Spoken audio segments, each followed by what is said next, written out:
Welcome. Today, as I work on my ravenstail robe, I am going to be turning a corner on a 3-strand. So I'm going to take the opportunity to talk you through how to turn a corner with your 3 strands in a ravenstail technique, and then how to 3-strand in a ravenstail technique. And then I will also demonstrate the difference between the 3-strand braided twining, that is a Naaxiin technique, and the regular 3-strand twining, that is a ravenstail technique. So that's what I'll do. I just finished a border that I use the rigid weft technique into that, and that's in an advanced ravenstail technique. And if you want to see what I did, in my previous video, I demonstrate how to do that rigid weft technique. And if you're just joining me for the first time, I encourage you to subscribe to my YouTube channel and then be able to go back to when I first started these videos. In the videos, I try to teach one new thing to people, and it could be a technique that I'm demonstrating. It could be an ancient story that I'm reading. It could be some historical facts and misconceptions that I like to correct.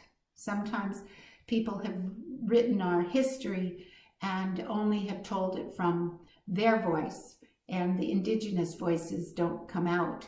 And a lot of times there's misinformation because people didn't know our culture. So I try to throw in at least one interesting thing that you may have not known before. So, like I say, I welcome you to go back into, to subscribe, and then to go back into some of the older videos that I have posted through that YouTube channel. So how for joining me, and we'll be doing the 3-strand.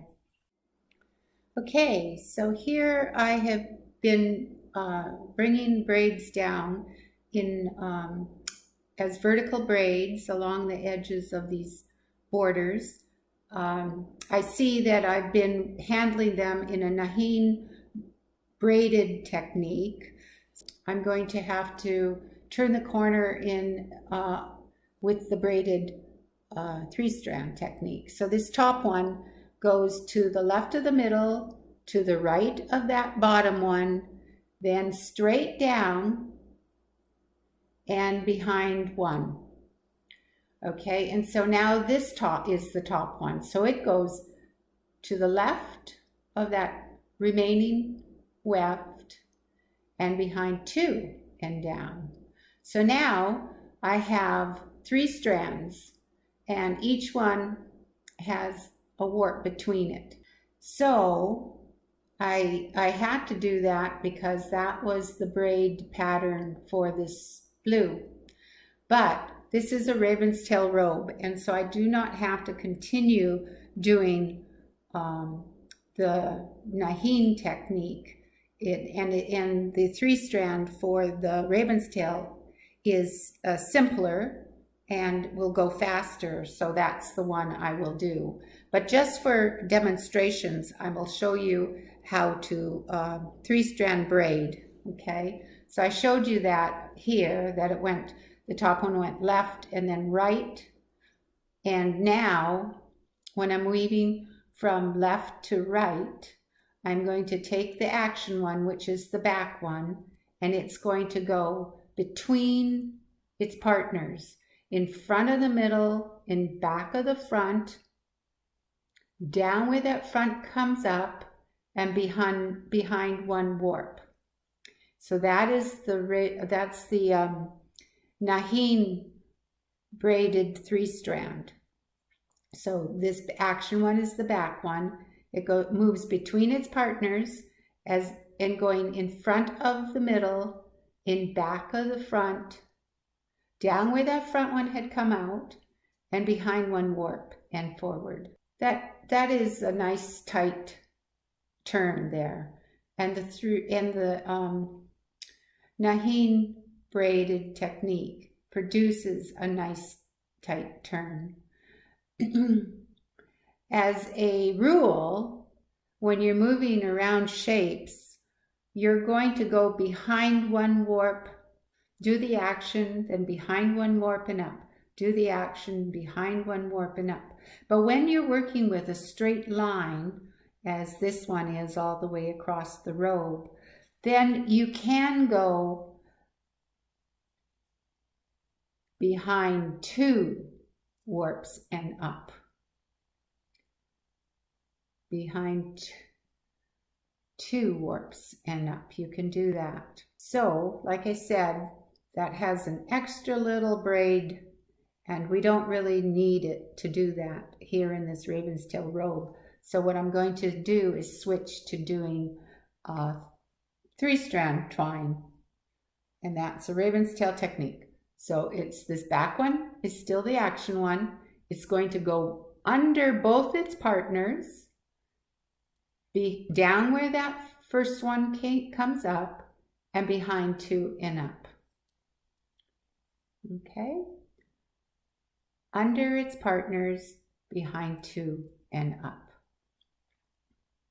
And it moves along pretty fast because you're being able to go behind 2, traveling behind 2 each time. Okay. Now, just for illustration purposes, I'm going to take this and handle it like it was a ravenstail 3-strand. Okay, let's say that this is a ravenstail 3-strand vertical, and you want to turn the corner. So you take that top one, go straight down to the left of both its partners and behind 1. Now this top one is now the action one. It goes straight down behind 2 and up. And then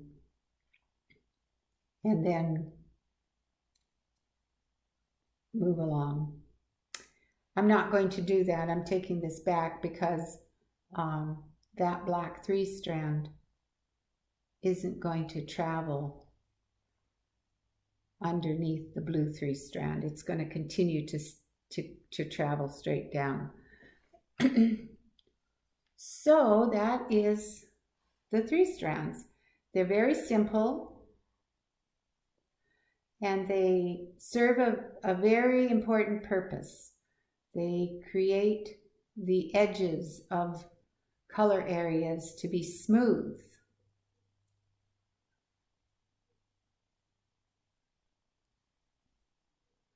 And you can see that here in this illustration where there's a smooth edge to the braid, to this band now, where it isn't smooth over here on this side.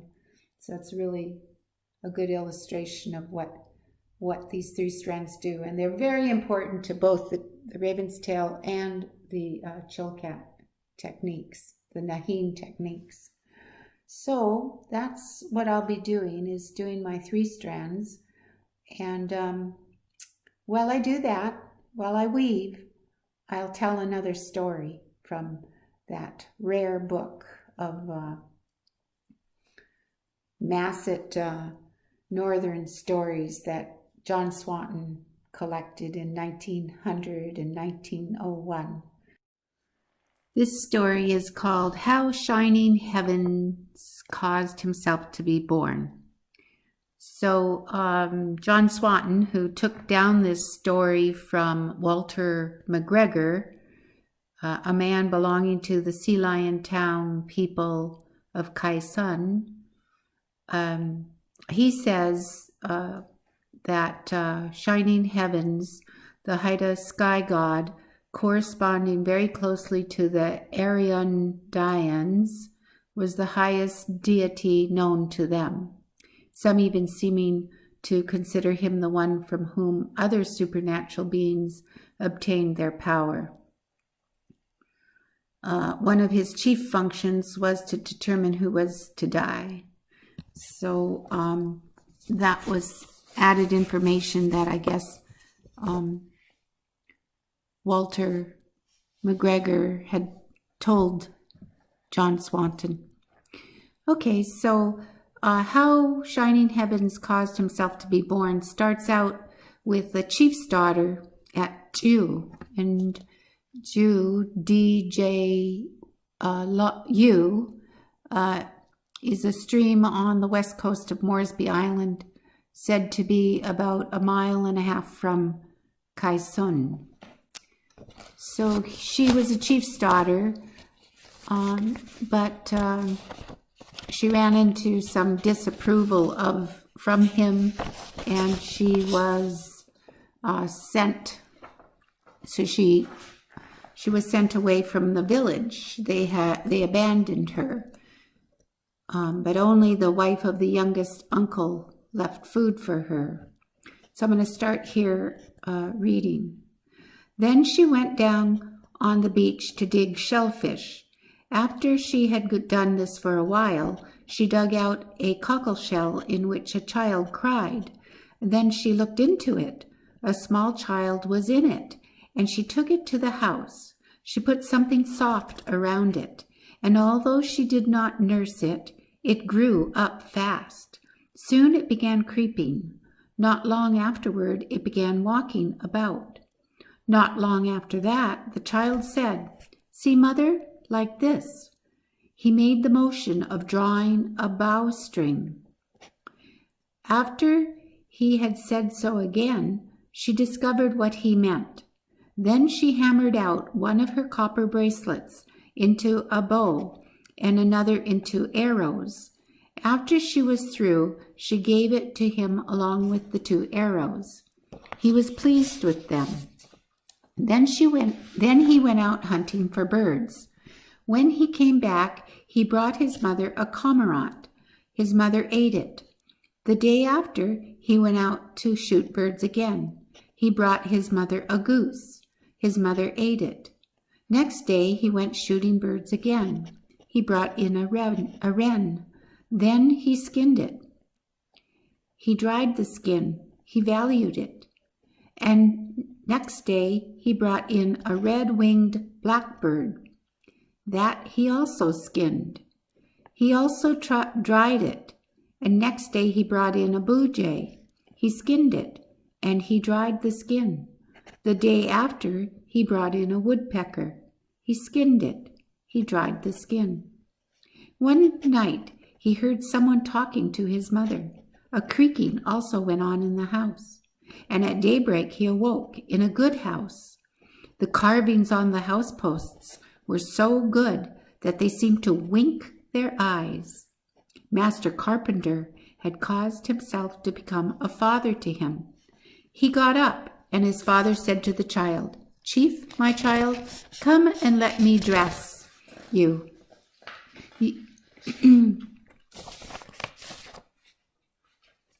Let me dress you up. Then he went to him, and he, Master Carpenter, put stratus clouds upon his face. "Now, chief, my son, go and sit idly by the sea." And as soon as he did so, the weather was fair. One day he asked his father to go fishing. "We will pull out devilfish for this." And on their way to fish, they pulled it out. Then they stopped at a house fishing ground. He seated his father in the bow. After he had looked at the rising sun for a while, he said, "Now, father, say, the chief asks them in its mind to bite." His father said so. "Father, say, coming around across the island, thinks he will bite." And so he said, "Father, the shadows increase upon rising steeply. Hasten, chief." And he said so. "Father, say, the great one coming up against the current begins to think of biting." So he said, "Father, say, the big one who comes through taking pebbles into his mouth thinks of biting." So he said, Father, say you look at the bait, white stone eyes. Father, say, great eater begins thinking of the bait. So he said. After he had said all of these things, it seized his hook. Quickly, it pulled him around this island. He, shining heavens, struck the edges of the canoe with his hands. Greatest carpenter made you. Hold yourself up, said he to it. The thing pulled them to the fishing ground. A second time it pulled them around the island. Now, when it stopped, he tried to pull the line in. Lo, he pulled the most wonderful creature out head first. In the seaweed about its lips, halibut nests were piled close together. He began taking the halibut into the canoe. After his canoe was full, he pulled out the weatherboards. After he had taken them, halibut, in a while longer, his canoe was filled, and he let it go. Then he started off. He brought the halibut to his wife, and his wife dried them. Then he, Master Carpenter, called his son again. And after he had painted him up, he said to him, Now, Chief, my son, go and see your uncles who are living yonder. Then he set out. He came to the end of the town and sat there. After he had sat there for a while, they discovered him. They came running to him in a crowd. Then they knew who he was. And then they moved over again to where his mother lived. After they had lived there for a while, he went out wearing his wren skin. Mother, look at me, he said. Then his mother went out after him. His mother saw him sitting over the ocean as a piled-up cumulus cloud. Then he came in and questioned his mother. Did I look well? Yes, Chief, my son, you looked well. Then he also took his blue jay skin, and he said to his mother, See how I look. And she went out after him. Her son sat broad and blue over the sea. Then he came in and said, Mother, did I look well? Yes, Chief, my son, you looked well. Then he also went out wearing the woodpecker skin and said, Mother, see how I look. And she went out after him. He sat over the sea, the upper part of him red. She smiled at her son, and when he came in, he said, Mother, did I look well? Yes, Chief, my son, the supernatural beings will not get tired of looking at you. Then he said, Mother, I shall see you no more. I am about to leave you. When I sit in the morning at the mouth of Koanan, there will not be a breeze from any quarter. No one can touch me. When the morning sky appears, just as my father put paint upon me, there will not be a breeze from any quarter. During the days when I rule, people will get their food. Well, Chief, my son, when you sit there in the morning, I will send out feathers for you. Then he started away from his mother. His father also started away from her. And he said, I too am going away from you. Settle yourself at the head of the creek. I shall see you sometimes, and I shall see my son. Then he too went off. And in the evening she called her youngest uncle, and she said to him, They go fishing tomorrow. When they go fishing tomorrow, wear a new hat and carry a new paddle. That day, very early, they went fishing. Then she sat down at the end of the town with her knees together. And when she pulled up her dress, the wind blew out of the inlet. As she raised it higher and higher, the wind blew stronger. When she had it even with her knees, the wind blew out strongly.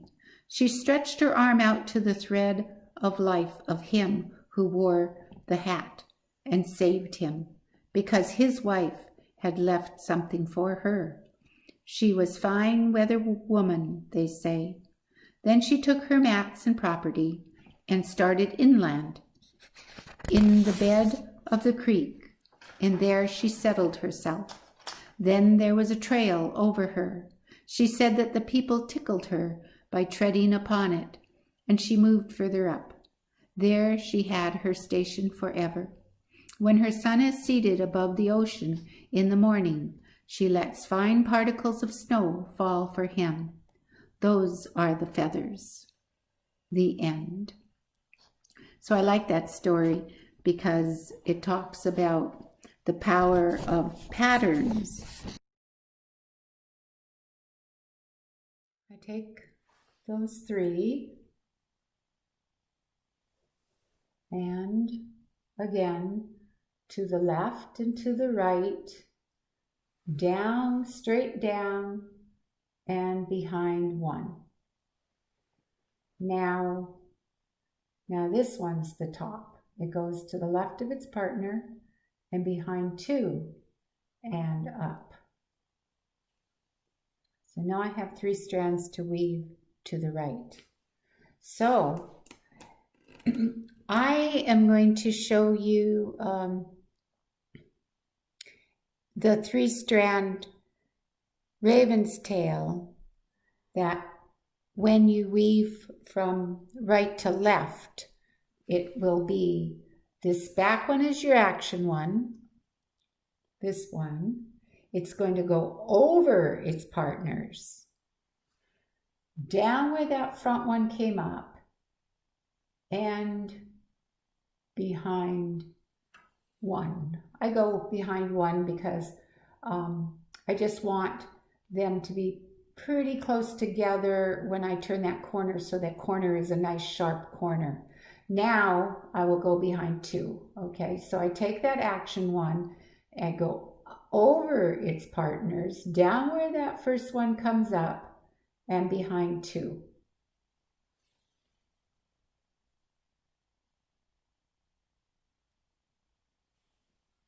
So I'm traveling over here to meet those 3. So you're handling it different when you're weaving in a different direction, over its partners and behind. And that's how you would travel, in that direction, which, like I say, happens very rarely in ravenstail. The norm is weaving from left to right in ravenstail. Okay, so I'm approaching pretty close to this 3 strands. So what I'm going to start doing is coming together, instead of going behind 2 like I have been. I'm going to bring it to a point where we're going to splice. So I will go behind 1, under its partners, behind 1. Okay, and now I have a nice